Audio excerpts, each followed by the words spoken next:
Minister, you started your career as an engineer in the renewables sector in such a male-dominated industry. Did you find this daunting, or did you take it all in your stride? I think I was an engineer for a long time, 20 years with my engineering career, and only the kind of final bit of it was in the renewables industry. I worked in all different industries. I started out doing robotic telescopes, and then I worked in automation for biomedical industry. When I moved to Scotland, it was sort of in the fading days of Silicon Glen, so I worked in semiconductor industry, and then I moved to marine renewables in my mid-30s.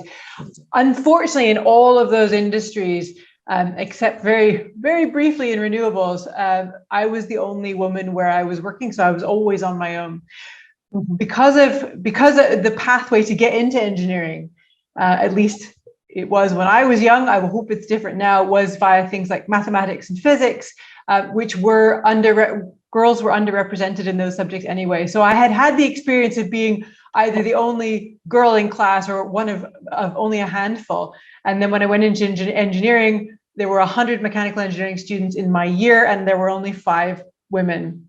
So going into industry and being the only woman or one of only a couple of women was by that point kind of normalized. And I think that tells us where we need to start. And that's right from the beginning in making, mathematics and physics and these things, computer science, making sure that we get enough women and girls into these things early enough so that they can carry through their careers. So yeah, unfortunately, by the time I was working, it was really normal for me to be the only woman in the room, and I was really used to that. But I guess it's the kind of thing that I think that we shouldn't get used to. We shouldn't allow that to be normal. So what were some of the social and cultural barriers you came up against, and how did you overcome them?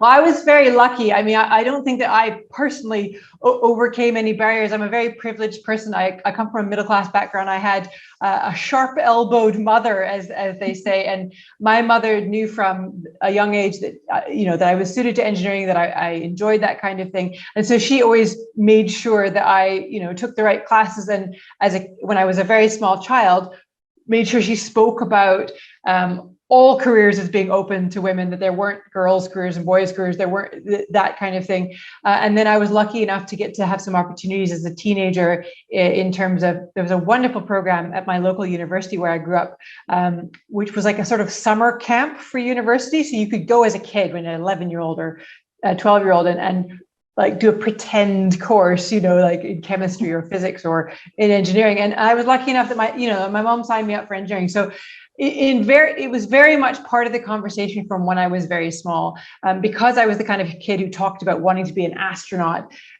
It was easy for the supportive adults around me to kind of go, oh well, here's what you need to do. Then you want to get into engineering. So again, we'd had that conversation when I was very, very young. So I really can't take credit for any of that. It was because I had such supportive people around me who were actively making sure that I knew that this was an option, that I understood which courses to take so that I could keep this option on the table.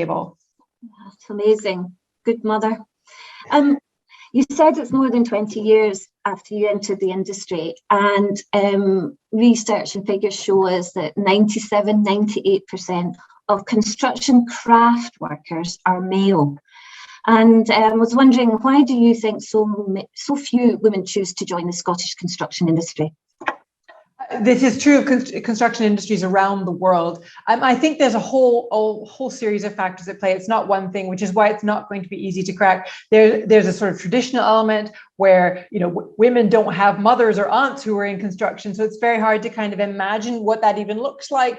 It's true in engineering as well. Not a lot of children have, or even in politics, not a lot of children have mothers or female role models who are engineers. And certainly, I don't know any women construction workers who I could have looked up to as a child or doing that kind of skilled trade. So I think there is an element of where women are doing these jobs that we share that information as widely as possible. But I really do believe that there needs to be a critical mass of women. It is so hard to be that 3%. If that's the only case, you feel it's quite lonely, you feel unprotected.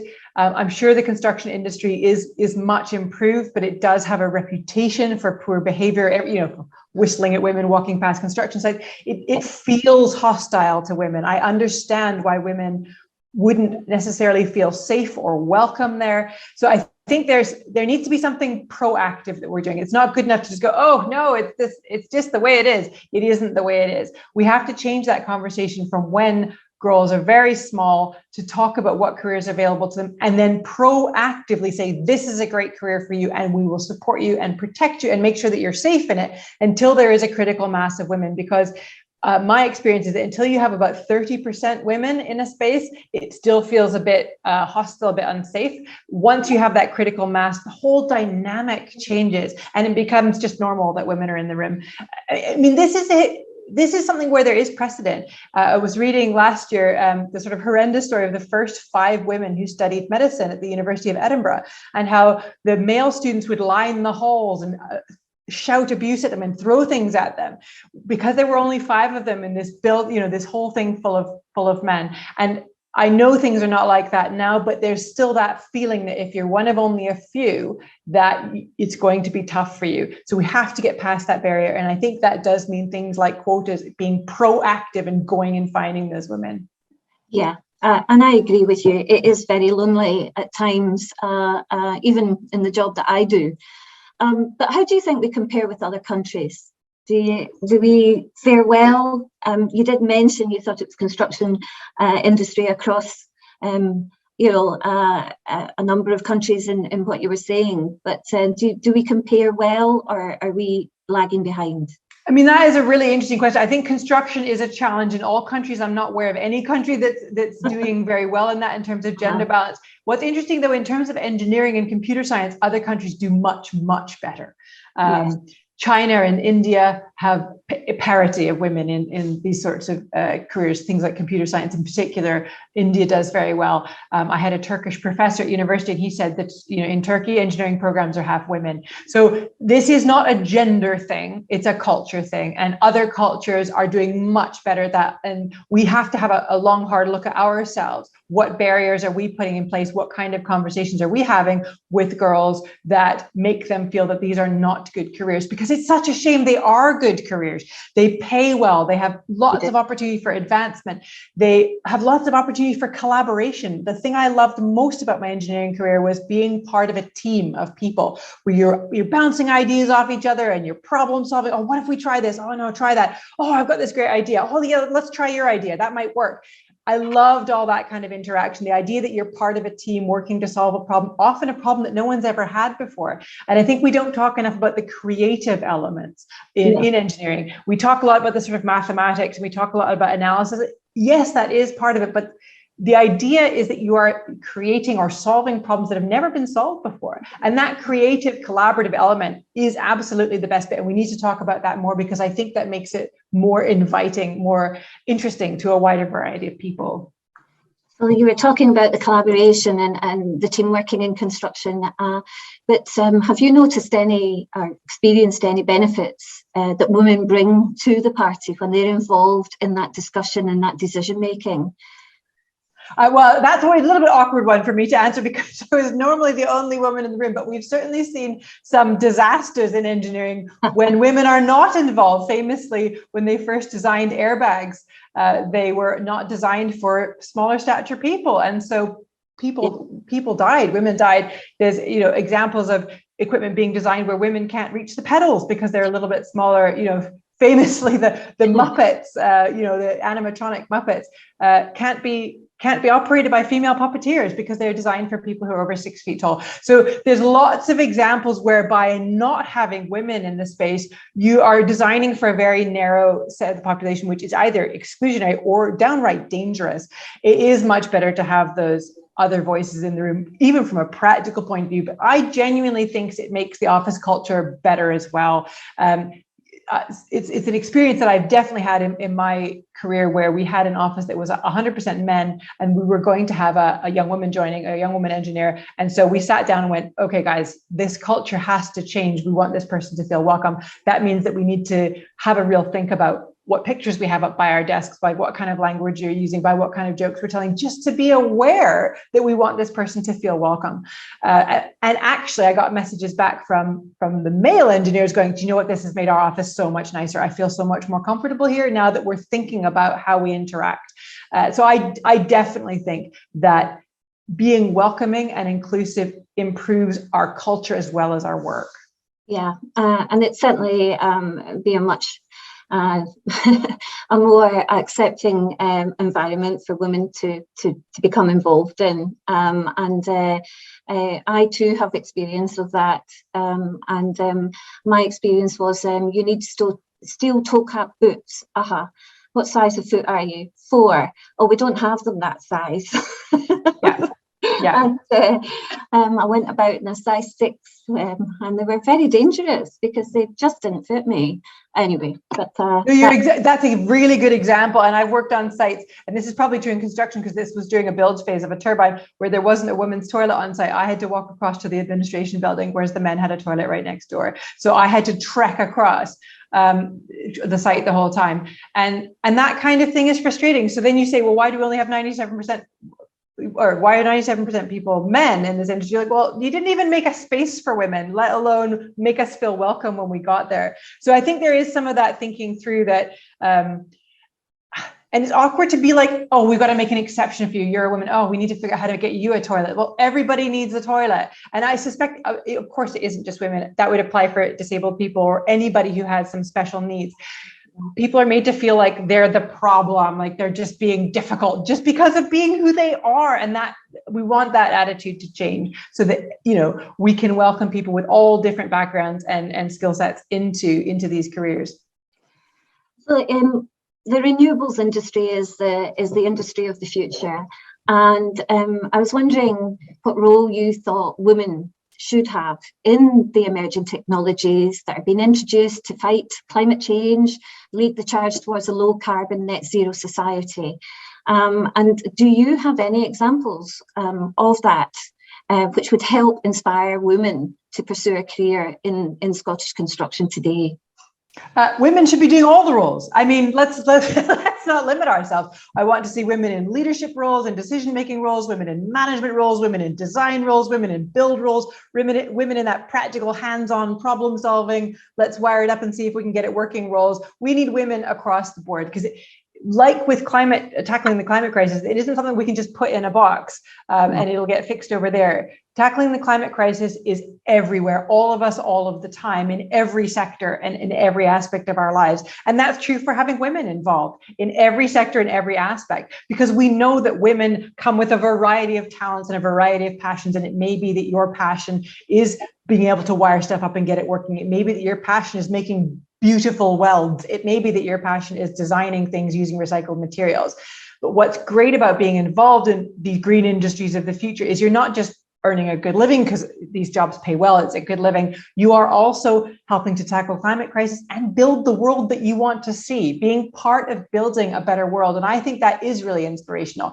And well, the reason I get up every day is probably the same as everyone else, that I enjoy my colleagues. I look forward to working with them. I know that we're part of a team and that they're counting on me. It's also nice to feel like you're part of that bigger, better story. Yeah. So we're almost at the end, but were you given any advice early in your career that helped you to get where you are today? Now that is an interesting question. I don't know if anyone gave me any particular advice. Most people tried to warn me off.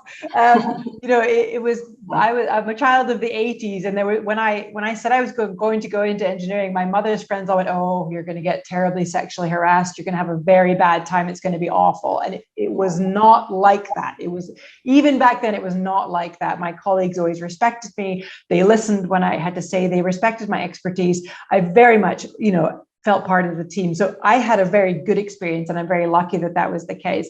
So I don't know if anyone gave me any good advice. I guess maybe I was a bit of a contrarian going against the advice, but I have never regretted it at all. It was the right thing to do. So yeah, don't be put off by the bad stories. My colleagues have always been great. And, people who have a passion for their role, who have a passion for their work, are always going to be interesting and fun to work with. And as I said earlier, being part of that team was always the best part of my job. And I really hope that more women and more people who wouldn't otherwise think about engineering or construction give it a thought, because these are good jobs.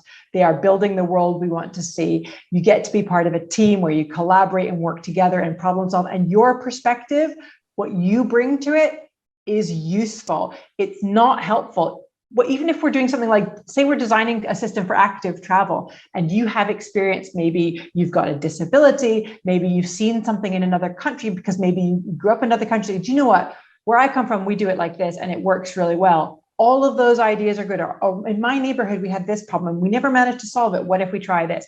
Your lived experience is valuable, and that variety of experience is valuable. So it doesn't matter what your background is. Do think about these careers, because they are great places to be. Okay, and what is the one piece of advice you would give to any females who aspire and are thinking about coming into the Scottish construction industry and forging a career? Just go for it. Just go for it. Don't hesitate. Dive in.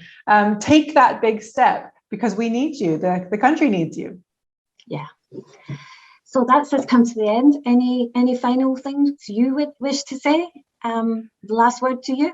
Oh, well, thank you very much. Thank you so much for having me on today. This is such an important topic, and I really hope that we can work together to do more to encourage women and girls to consider these careers. I definitely think that we do have to talk about quotas, though, and being proactive. This has gone on too long, and I know from my experience in politics, within party politics, that it's not just enough to open our doors and say, well, of course women can stand. We have to proactively go out and get them, find them, encourage them, find out what the barriers are. Is it about having meetings at times that are appropriate? Is it about meeting people's concerns about harassment? Is it about meeting people's concerns about sort of cultural expectations? What are the barriers? And we have to go and proactively try and knock those down and get women in and encourage them to stay.